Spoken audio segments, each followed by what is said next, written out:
Étienne Klein, merci d'être au congrès de l'encéphale. Qu'est-ce qu'un physicien fait dans un congrès de psychiatres? Un physicien vient à un congrès de psychiatres à deux conditions. D'abord, il faut qu'on l'invite. Alors ça, c'est à vous de répondre à la question, pourquoi est-ce qu'on invite un physicien? Et moi, ça m'intéresse de rencontrer d'autres disciplines que la mienne, parce que je crois à la vertu des courts-circuits. C'est très bien qu'il y ait des séparations disciplinaires, mais en le faisant trop, on oublie ce qui se passe aux frontières. Et c'est souvent dans les frontières, dans les écarts, que certaines idées peuvent apparaître.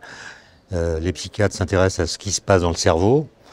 Les physiciens, c'était le thème de ma conférence, essaient de penser un peu contre leur cerveau, pour reprendre la formule de Bachelard, qui est contre-intuitif parce qu'on pense avec son cerveau. Mais l'idée, c'est que notre cerveau est envahi de préjugés, de pentes, de biais cognitifs. Et ces biais, dans certaines situations, nous masquent les lois qui gouvernent les phénomènes. C'est un peu ça l'ultracrépidarianisme? Alors l'ultracrépidarianisme dont j'ai parlé, c'est un peu autre chose. Ça veut dire en gros parler avec assurance de ce qu'on ne connaît pas. Ce qui est très bien dans la vie courante. Le lien social s'établit grâce à des discussions dans les cafés, dans les familles. Et ceux qui n'ont pas de doctorat ont le droit de parler de tous les sujets.